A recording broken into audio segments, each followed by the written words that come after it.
I think we have really big mice in the house.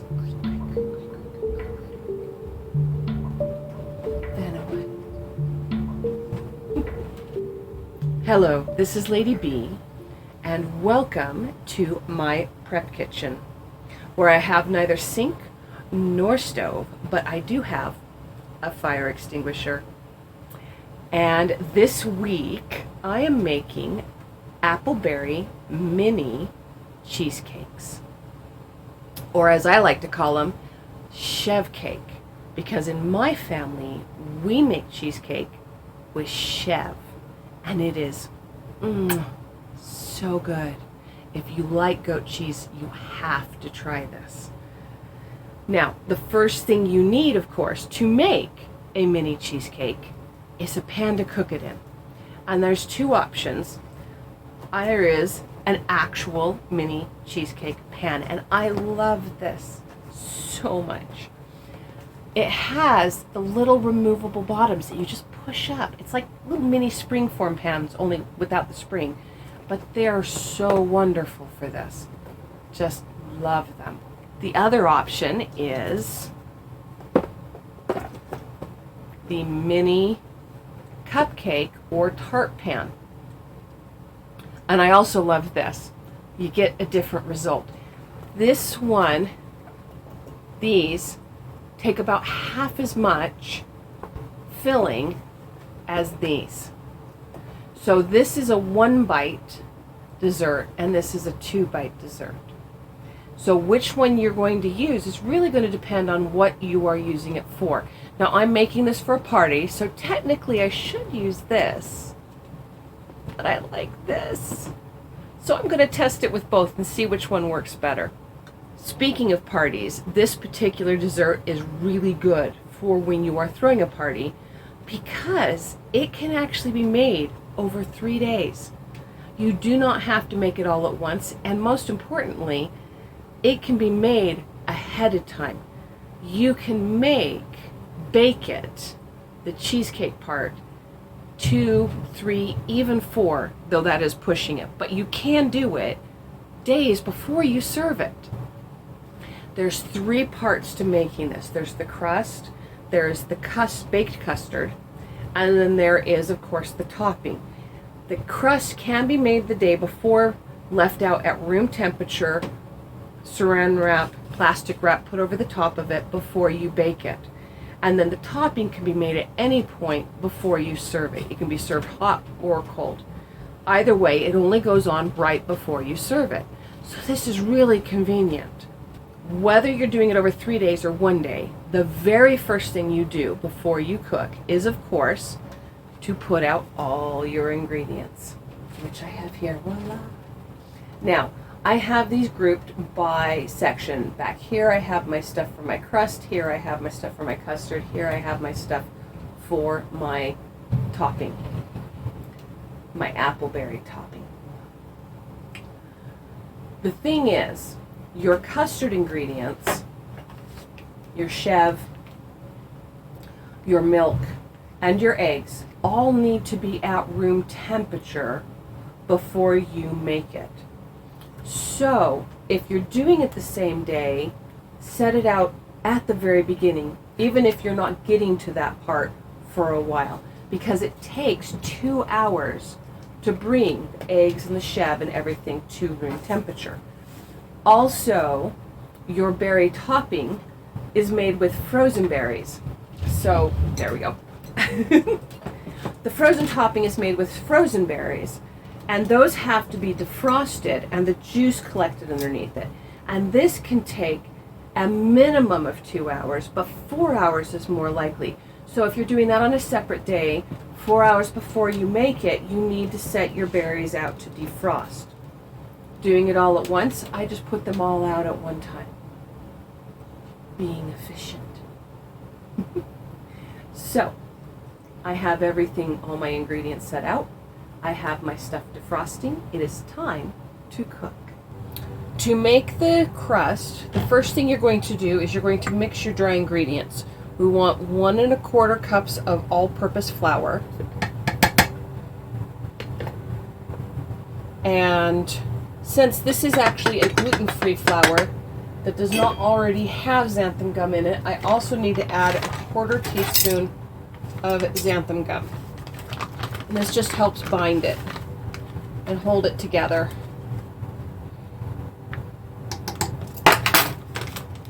Then I need 2 tablespoons of cocoa powder, because of course we have to use chocolate with cheesecake. Okay, you don't have to use cocoa powder. The cocoa powder is optional, but I think it will be better for it. And then we want 2 tablespoons of sugar.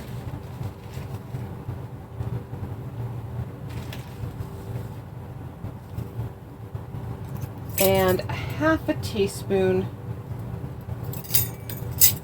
of salt. We want to just pulse it really quickly so that we can just make sure all of that is combined really well. Come on. There we go. Just, that's it. Done. Do wait a second before taking the lid off, because it does put the flour in the air. Alright. So now we need 4 ounces of baking margarine. And I have that right here in this little fridge. It's under my counter. And I'm going to cut this into tablespoons into here, and then we're going to pulse it again. And we're trying to get it to where it looks like kind of like beach sand. When you're making these crusts, you want to, this is a sort of a shortbread style crust, you want to work as cold as possible, because if your butter, or in this case it's actually a vegan butter, but if it melts, then it will ruin the effect. You will not get a short crust, you will get something else. It'll be tough, and you want something nice and tender and flaky. And your cold margarine or vegan butter or whatever you call it is necessary for that. And now we're again just going to pulse it. Now if you don't have a food processor, I recommend using a fork or a pastry cutter, because you want to touch it, you want to touch your butter as little as possible. So you can see how it looks like sand. And now we add the cold water. This is carbonated water. And I like to use carbonated water because it makes it a little flakier. Now if you don't have a thing that can carbonate it like this, this is a tube for a machine that actually will let you carbonate anything you have. You can use soda. I've used lemon lime, I've used ginger, I have even used an unsweetened lime soda even. I need, there we go, up to a 1/4 cup. And I'm going to put this in, but I'm not going to do it all at once. This particular one has a little lip that will let me drizzle it in a little bit at a time. So I drizzle a little bit in, and I pulse. A little bit in. And how much water you're going to need is just going to depend on how humid it is that day, because your flours will absorb humidity from the air and you won't need to put as much water in if it's really humid. Where I am, it's very dry, but that is starting to look right, so I'm going to check it and see.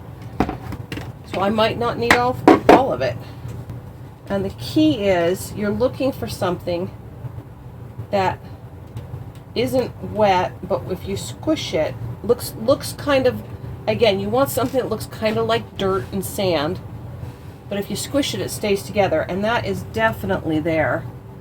So I'm not putting any more of this in. So of my 1/4 cup, I used 1 ounce, so half of it. Okay, so now I need to fill my pans. So here's my pan, and here's the little bottoms. I keep them in a separate sack because I am afraid of them getting lost. So I just pull them out and drop them in the bottom. And I wash this every time I use it, clean it, put it away clean so that I know that the next time I want to use it, it's ready to go. What I'm going to do now is I only want 1 tablespoon in the bottom of each cup.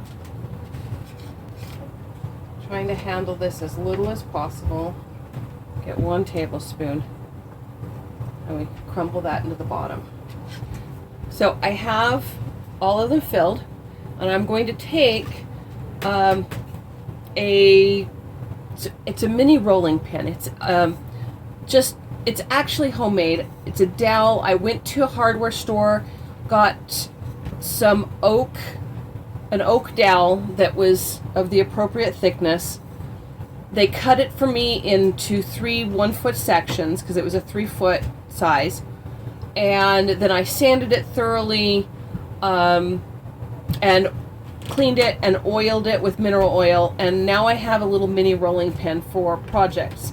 And this will work perfectly for this because you want to, it's just like making a pie. You want to press it down in the bottom, because that's what we're doing, is we're making a little teeny pie crust.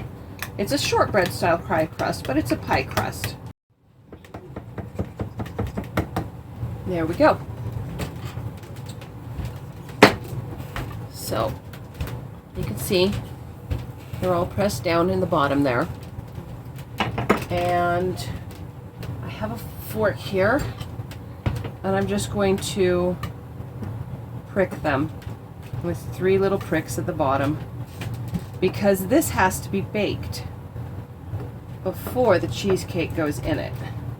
So now that I have pricked these, filled them and everything else, and I need to preheat the oven to 375, and while it is preheating, these are going to go into the fridge for at least 10 minutes.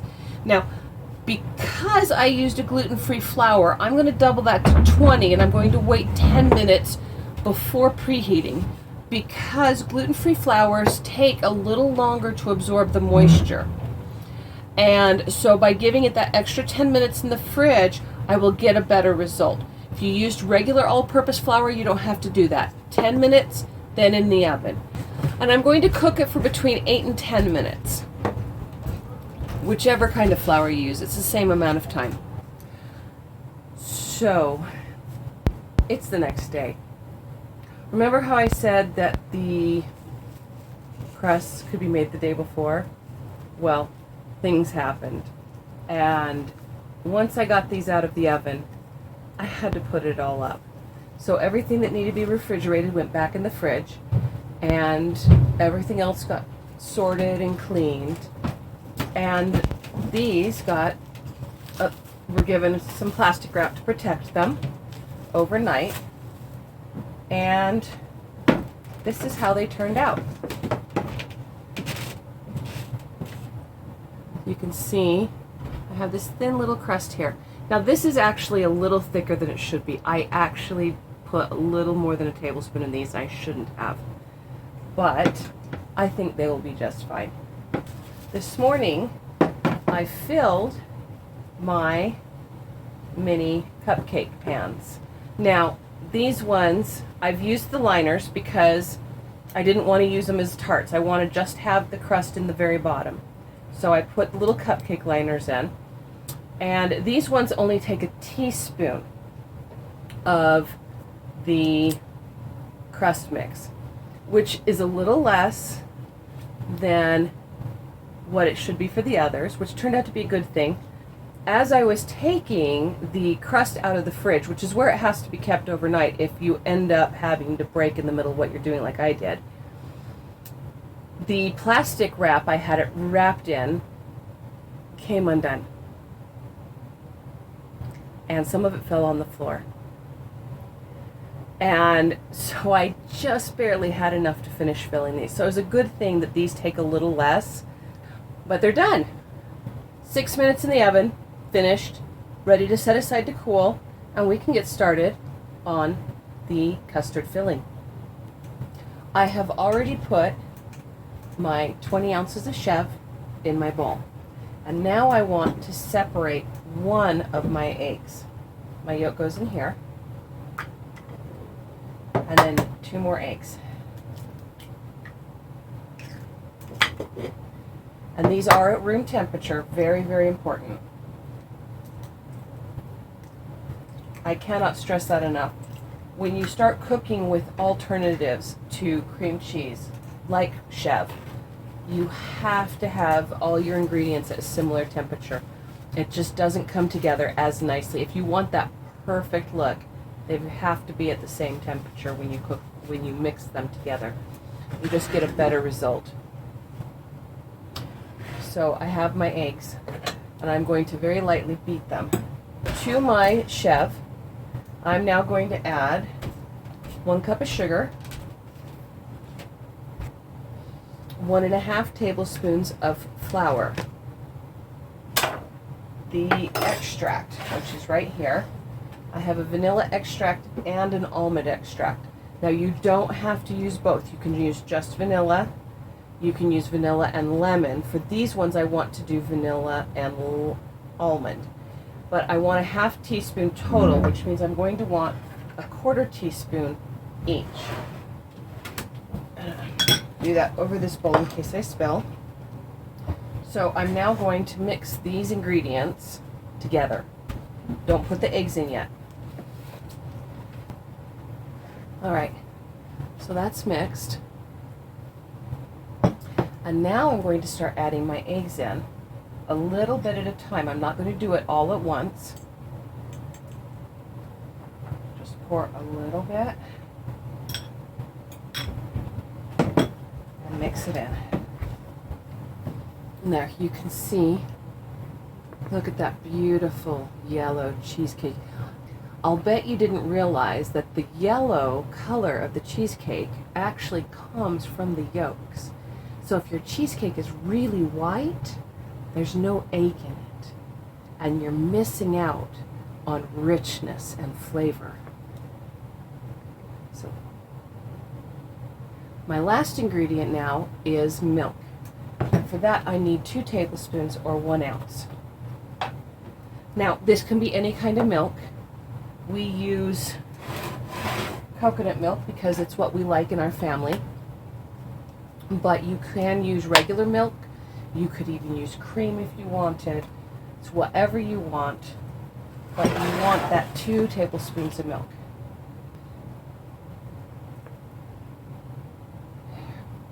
Isn't that lovely?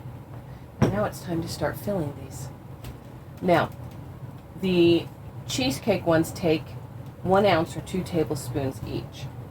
And I have here this little 1 ounce shot glass, 2 tablespoons right there, that I'm going to use to measure them to get them even, because you want it as even as possible. Now the mini cupcake ones only take 2 teaspoons. So I know in the beginning I said it's half as much, but it's really a third. A half is too much. So these only take 2 teaspoons, not 1 tablespoon. And I will use my measuring cup for that too. And I'm going to get these, like I said, as even as possible, putting it in my cup and pouring it into each one.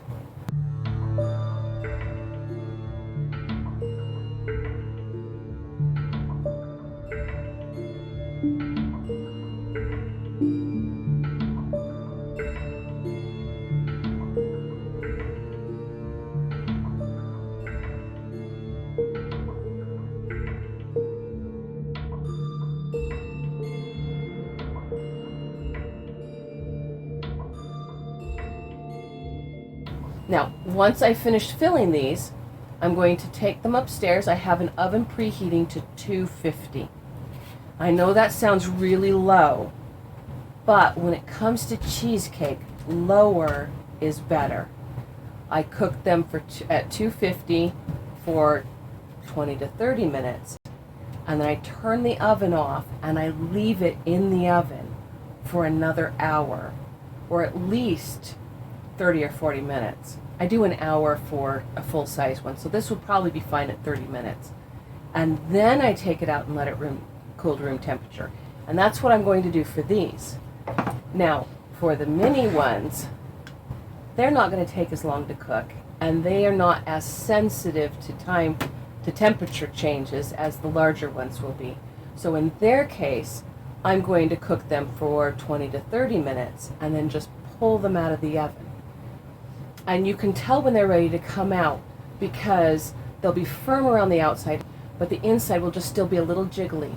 Not like liquid, but jiggly. And they'll finish cooking afterwards. So that's important. And they're done. These are the mini cupcake tart size ones. And these are the mini cheesecake. Now you'll notice that they have shrunk back to this original size, and they're going to do that. The extra space is for when it rises to prevent it from getting that muffin top. Now if you like a muffin top, you're good, but I like them to look like this, so you need that extra header space for that. Now that these are finished, it's time to make the topping. So, first thing I'm going to do is check on my berries. These have been resting and draining for quite a while. I have my 1 cup measure here, and I need a half of a cup. Now this is 2 cups of berries or half a pound. And we're going to see if I got half a cup out of that. And if I didn't, I might have to mash a few berries. And it looks like I got 1/3. So I have my berries and my juice, and now what I need is I need my apples. So for that, I have 1.5 apples here. It's supposed to have been 2, but my son ate half of one before I caught him. But I think it will work anyway, because these were a little bigger than I had intended. And these are Fiji apples. You could also use Braeburn or another apple in the tart region, but not the Granny Smith. For this, you want something in the middle between the tart and the sweet. And I need to peel them and then cut them into small pieces. We're talking 1/2 inch or smaller. And I have water here that I'm going to put a little lemon juice in, and as I cut my apples up, I'm going to toss it in the water, and that will keep them from browning until I can do what I need to with them.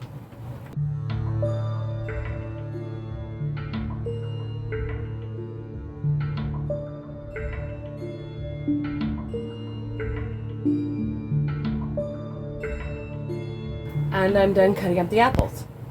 They are now in the water in the size I want. You could do it smaller than this, but this is the size I did. And I'm going to now take them, my remaining berries, my berry juice, some starch, and some vegan butter and coconut sugar or brown sugar. It depends on you. I like the coconut sugar. And I'm going to go upstairs and I'm going to make my sauce. Now, I do that by first melting a tablespoon of baking margarine in a small pan. And I melt that margarine and I add the apples in it along with 2 tablespoons of my brown sugar. And I cook the apples. I'm going to cook the apples until they are translucent. They've been cooked all the way through. And at that point, it's going to take about 15 minutes. At that point, I take the remaining brown sugar which is 6 tablespoons worth, and I mix it with the 1 tablespoon of my starch. Now this can be cornstarch. I like to use tapioca starch. You could use arrowroot, but I don't necessarily recommend it. It's up to you what you have. And you blend that sugar and that starch together, and you whisk it into the berry juice. And then you're going to add that into the apples, bring it to a boil, stirring constantly until it's thickened. And once it's thickened, I want to remove it from the stove, cool it down a little bit, and add my berries in. As these cool, they shrink from the sides. So when it comes time to push them up, take them out, you literally just push up from the bottom. And then underneath, there's this little metal disc. You just take off. And there is your perfect little 2-bite mini cheesecake. And there we are. Now it's time to eat. And I am going to try one before I take them up. It's so good. I think that in the future, when I'm doing it for a party, I am actually going to stick with the smaller size, because you do get all that cheesecake flavor in just one bite. It's a lot less messy. And there you have it, appleberry mini cheesecakes, or as my family calls it, mini Chèvre cake, a Lady Bee exclusive in 2 sizes. I love and appreciate all of you, whether new or old. If you enjoyed this, please like and subscribe, and I'll see you next week. Until then, remember, whether making this or something else, don't be afraid to suit yourself and make it exclusively you. That was terrible. Take 3. Take 30.